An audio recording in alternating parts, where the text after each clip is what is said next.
What's going on, guys? It's your boy Chuck. Here we have another LeetCode problem. I actually solved it already and I got it right surprisingly on the first try.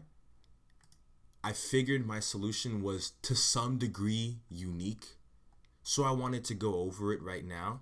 I'm very new to the LeetCode scene. I've solved 84 problems to date, so I'm still getting a lot of practice. But the fact that I was able to solve this one problem made me feel really good, I guess I would say. So, because at least for me, it's not very often that I'm able to see a problem and solve it just right off the bat without looking up some sort of hints on Geeks for Geeks or something of that nature, right? So that probably happens at this point at my skill level maybe 25% of the time, where I'm able to just solve a medium or hard problem just off rip. Now for easy problems, a lot more successful, but that's neither here nor there. I came to talk about my solution, so let's go ahead and go over this solution. Okay, so I have my notes by my side, just in case we're gonna have to, or just in case I forget something in particular. I don't want any bugs. But the central idea that I had was I was going to iterate through every element that existed in this matrix, right? The matrix says given an m by n integer matrix, if an element is 0, we want to set its entire row and column to zeros. So I find a 0 here. I want to set these to 0 in its row, and in its column I want to set these to 0, right? But if we have a case like this, I want to set this to 0, I want to set this to 0, all right? And then I want to set these to 0. These are already 0. I don't have to set them to 0. But these numbers, I'm going to have to set them to 0. I'm going to have to set these to 0 and these to 0. Here's my approach, right? Knowing this, I'm essentially iterating through every element in the matrix, and I use some sort of a special placeholder, right? So in the case of what I did before, I used an asterisk because we know that in terms of what these values are actually going to be, they're going to be integers, right? It says it right here. These are the constraints. They're going to be integers. So if I use an asterisk, it can become easy to identify the asterisks later on and just change those numbers that have been asterisked to 0, if that's even a word. So we can change those to 0, right? So the way that I did it is, and the way that I do a lot of just standard matrix problems, is I go ahead and get my constraints. My row length, right? So we know that we can calculate the row length by essentially taking just the length of the matrix. You know, the matrix has, 3 rows inside of there. So we know that is going to be our maximum length. We can count the column length as well. The central idea is that each row is going to have the same number of columns. It's an m by n, right? So this is going to have 3 elements, is 3 columns. We know this is also going to have 3 elements, 3 columns, and the same thing with the last one, right? With the last row. So we have that information, right? So what I like to do with these problems is the same thing that I did with the spiral matrix problem, is I have pointers that sort of go through and do the dirty work for me. This is why I say this is a mostly unique solution, because I don't see people doing this very often. So I can identify what my top and bottom is. What this is going to do for me is if I find a 0, I know that iterating from top to bottom, I want to, if those are not original zeros, like this light purple one's an original 0. If those are not original zeros, you say we have 1 here, we have 1 here. From top to bottom, I want to set them all equal to my asterisk, not to my 0, to an asterisk. And then at the end, I'm going to send it. I'm going to change it to 0.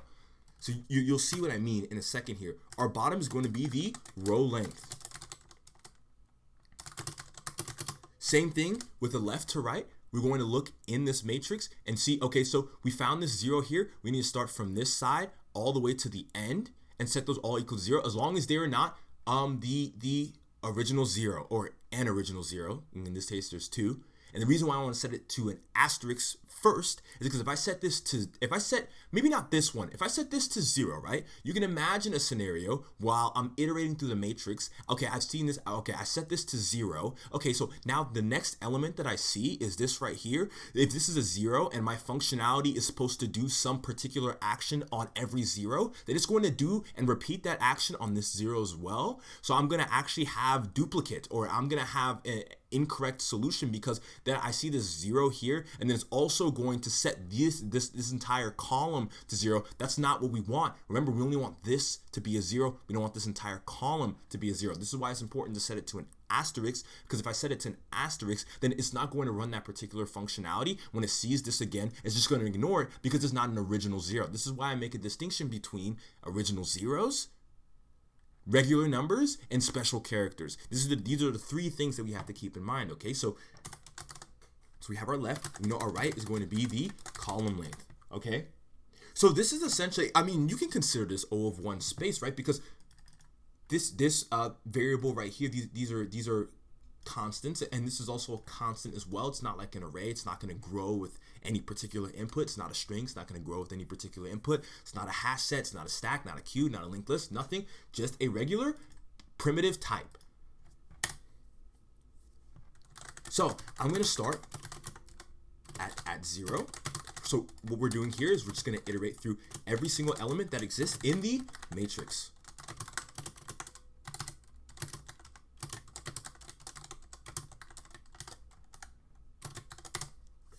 Okay, and now we got to check if the particular matrix,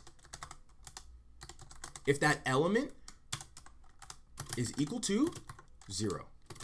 This is where we're going to have the bulk of our functionality right here.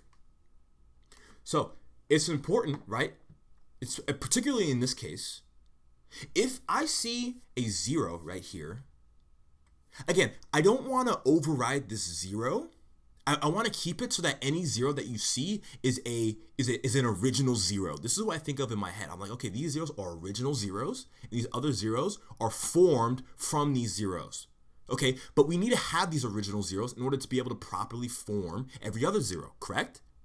So I'm going to say we want to skip a particular index. Now in JavaScript, you can't really compare objects like you might be able to in different languages.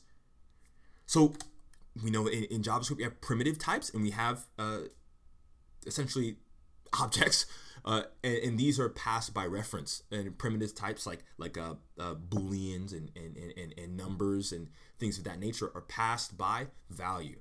So what I'm going to do here is I'm going to take this, I'm going to join it, because I want to be able to compare this with every other row column, right? If I just had this right here, say we had 0, 0, and I tried to see, okay, well, are we currently at 0, 0?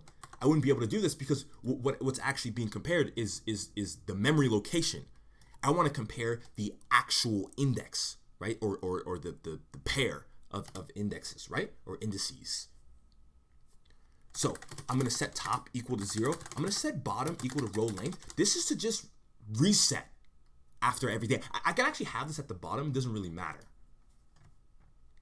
Okay, while top is less than bottom. So this is the case when we find a 0. While top is less than bottom, we're going to change all these to zeros.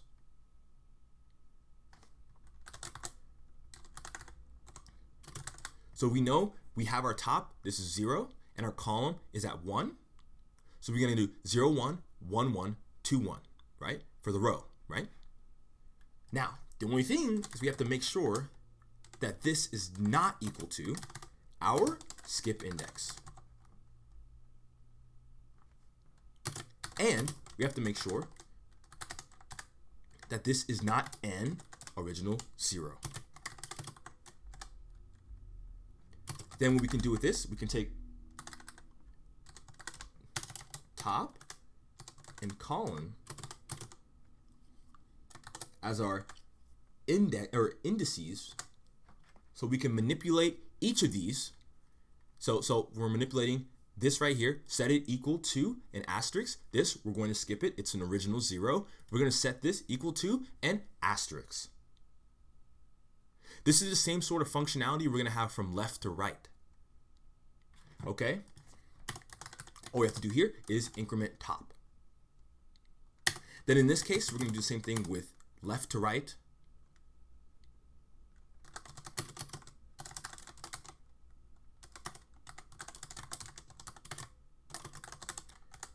You can sort of see what's going on. We start from left. If it's not an original 0, set it to an asterisk.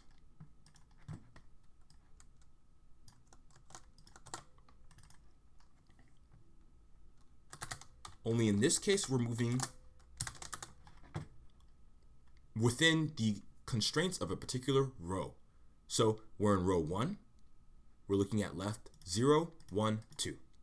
Okay?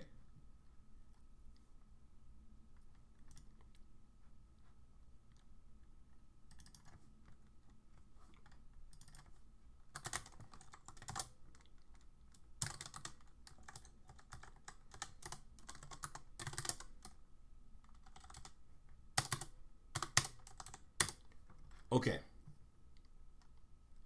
At this point, we should have a matrix, if we run it,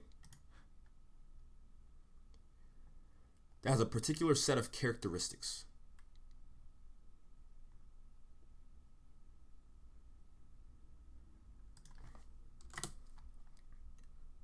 And hopefully I did not make a mistake somewhere.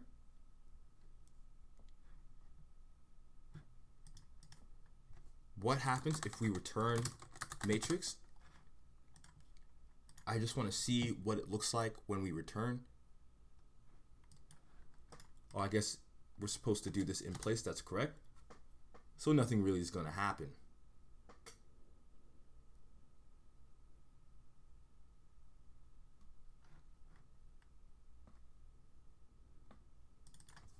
Oh, and I forgot to change this. We are comparing that particular value that we're at. Okay. So this is perfect. Every time we see not a number, we know that's our asterisk. And all we have to do at the end, and let's make sure this works with every test case. All we have to do at the end is loop again.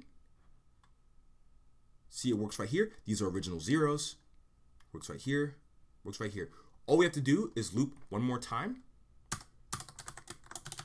And if we see the asterisk, just set it equal to 0.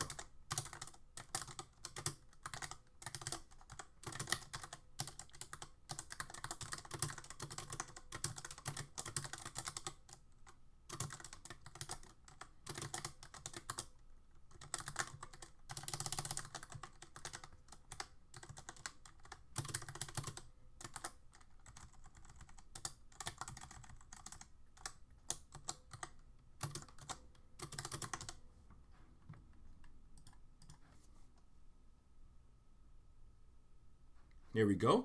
Let's submit. And there's our solution.